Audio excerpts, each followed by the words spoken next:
Olá, turma.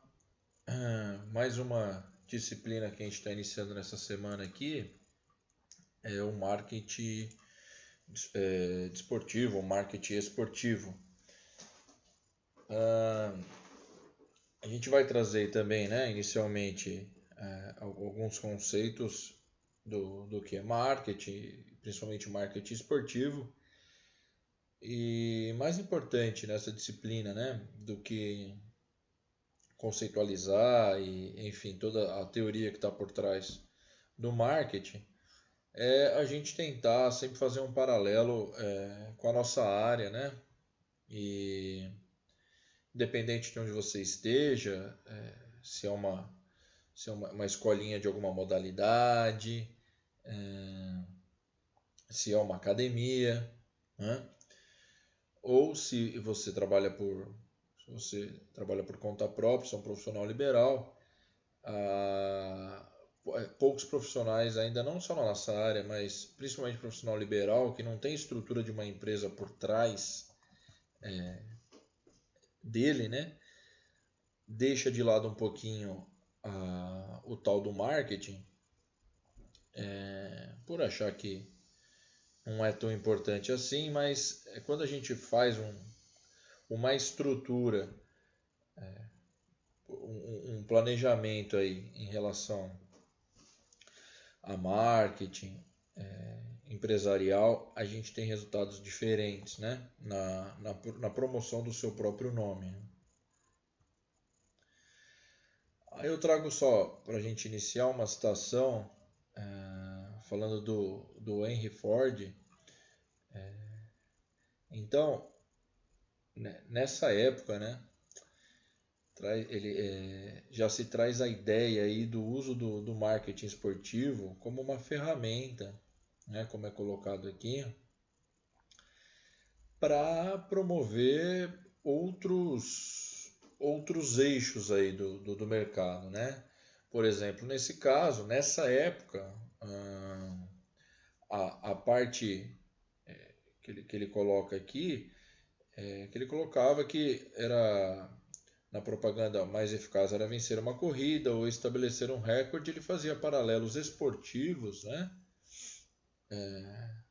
Para vender um carro aí que chamava como modelo B, mas que atendia a todos os fins. Então, usando a ferramenta do marketing esportivo, né, das características esportivas para promover outros eixos aí, no caso automobilístico, né? E o surgimento do marketing como um todo, não só o marketing esportivo, né, vem da Revolução Industrial, né, que até então, até o aparecimento da Revolução Industrial, o que se produzia, né, de bens, de produtos, era uma quantidade que muitas vezes era por encomenda, um par de sapatos. Então, um fabricante de par de sapatos fazia 2 pares de sapato por encomenda por dia, né? E isso satisfazia o consumo a quem procurava, e tudo bem. Com a Revolução Industrial, começou-se a produzir bens e produtos numa quantidade bem maior do que o do consumo, né? E com isso surgiu menos, menos consumo e mais concorrência. Então, a, a capacidade, não, desculpe, a necessidade de olhar para a concorrência e usar de algumas ferramentas como diferencial, no caso, a ferramenta aí do marketing. Pensando em definição, destrinchando o termo, né?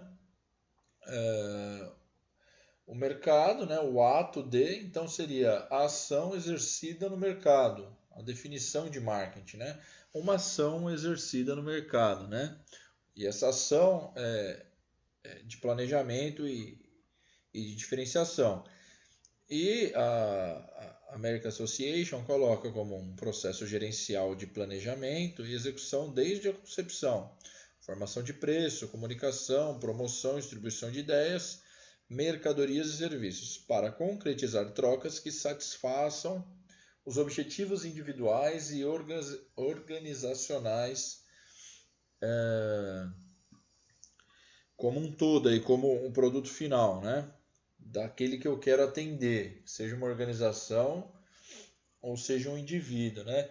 É bem importante essa parte de concretizar trocas que satisfaçam os objetivos, porque muitas vezes a gente vai ver isso ao longo da disciplina, a gente não faz o produto pensando no nosso cliente-alvo, né? Então a gente não pensa no nosso produto pensando no nosso cliente-alvo. A gente pensa de uma forma muito superficial e às vezes não aprimora o nosso serviço por não olhar quem é o cara lá que vai receber esse serviço. Continuando em definições, trouxe mais algumas, só para a gente ir elucidando aí, ampliando essa questão conceitual do marketing, né? Então, para esse autor, um processo através do qual a economia é integrada à sociedade para servir às necessidades humanas, né? Uma visão mais financeira. Para esse autor, né, o processo de atrair e manter o cliente. Então, no campo de marketing, sempre aparece essa questão da aderência do cliente muito forte, né? Então, não é só você conseguir trazê-lo para você, mas manter a aderência desse cliente com o teu nome e com a tua marca, né? Para esse outro autor, uma orientação da administração que visa proporcionar a satisfação do cliente e o bem-estar do consumidor, de novo, né, ó, longo prazo, como forma de satisfazer os objetivos e as responsabilidades de organização. Então, mais uma vez, é colocado o termo longo prazo em outra definição e a questão da satisfação do cliente, né? Bem importante essas características aí na relação das definições. E por fim, né, a capacidade de identificar aí as necessidades, desculpe, tá no singular aí, tá errado, do cliente e a partir daí buscar satisfazê-las de modo que o lucro seja uma decorrência dessa atitude. Então, o que é bem também claro em todas as definições é que o lucro vai ser uma decorrência da atitude que você tomou antes, né? Então, o principal objetivo é identificar as necessidades do cliente, né? Para a partir daí sim satisfazê-los de modo que esse lucro venha em decorrência dessa atitude, né? Mas quando a gente não consegue identificar essa necessidade, né, do meu cliente, muitas vezes na maioria das vezes eu não vou conseguir ter esse lucro no final, né? Eu estava a gente estava comentando sobre saúde mental aí na disciplina anterior e eu até comentei sobre a depressão, por exemplo, e um questionário que a gente viu num determinado estudo que falava que um dos fatores que o indivíduo apresentava como barreira para fazer exercício, aumentar a quantidade de exercícios, era sair de casa, era o humor, enfim. Se eu vou trabalhar com depressivo, eu tenho que conhecer tudo que envolve um depressivo, né? Naquele caso, aquele trabalho que a gente estava verificando, né? Até fiz uma comparação naquela ocasião, dizendo, olha, esse trabalho está trazendo para gente que ele prefere fazer, às vezes até sem um profissional, sem o acompanhamento de um profissional, né? E em lugares, fazer em casa ou sozinho, né? Então, muitas vezes você vai pegar esse indivíduo que é depressivo e colocar num grupo, né, com a melhor das intenções, pensando em interação social, pensando em diversão, em esquecer dos problemas, e talvez você vai desagradar esse indivíduo, né? Muitas das vezes, não 100% das vezes, mas muitas das vezes você pode desagradar esse cliente por não conhecer a necessidade dele, né? Por não ter estudado o que vai ou não agradar e atender a necessidade desse cliente, né? Contando uma outra historinha rapidamente, um norte-americano também, em meados de 2014, 2015, ele era profissional de educação física, um personal, trabalhava num spa especializado aí com obesos mórbidos mesmo, não era, tem várias modalidades de spa aí, mas esse era mais para obesos mórbidos, clínico mesmo, né? O que ele fez? Ele saiu até numa revista nos Estados Unidos na época, mas ele decidiu engordar, ele tinha um peso ideal, uma saúde, um corpo legal. Ele decidiu engordar aí perto dos 200 quilos para identificar as necessidades do cliente potencial dele, né? Lógico que eu não estou, obviamente que eu não estou orientando ninguém a fazer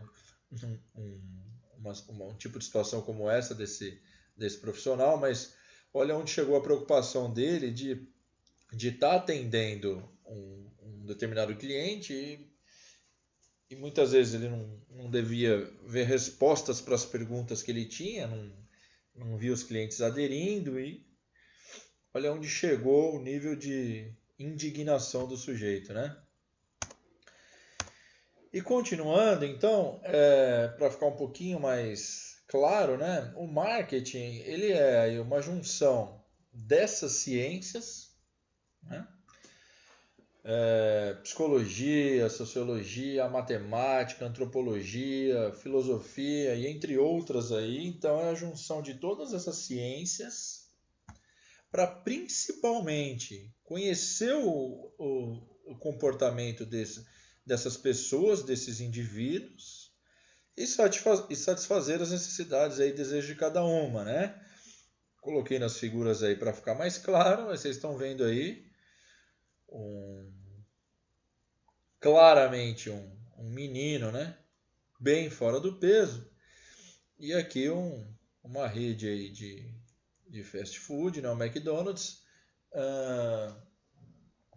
aí satisfazendo as necessidades e desejos de cada um, né? E por fim, que é importante aqui também a gente colocar, é a diferença que muitos estudiosos do marketing colocam entre marketing e venda, né? Então, para onde está focado o marketing, né? Atenção para as necessidades do consumidor, um conceito de vida e utiliza estratégias aí, como uma promoção, uma propaganda, uma pesquisa de mercado, são estratégias para o marketing. E vendas, né? A atenção focada mais para as necessidades do vendedor, então é o que o vendedor precisa, e o conceito de vida utiliza os produtos da empresa na busca do lucro. Então, a busca, e quando se pensa em vendas, é mais no lucro, e o marketing coloca que é o conceito para atender às necessidades do consumidor. E essa citação é bem bacana porque coloca, né? Então, além de você atender às necessidades, como está aqui, do teu cliente, do teu consumidor, o mercado precisa manter os clientes permanentemente satisfeitos, né? Olha que responsabilidade para a gente. Então, parece que você atender às necessidades simplesmente não é o suficiente hoje, né? Você tem que tentar mantê-los, né, permanentemente satisfeitos, né? Daí vem a necessidade da gente olhar para o público que a gente está trabalhando e ver se as ações que a gente está fazendo aí estão sendo direcionadas especificamente para esse público. Tudo bem? Para hoje era só discorrer sobre alguns termos aí de definições do marketing. E para a próxima aula a gente cai para o marketing esportivo propriamente dito. Obrigado por acompanhar até aqui. Um forte abraço.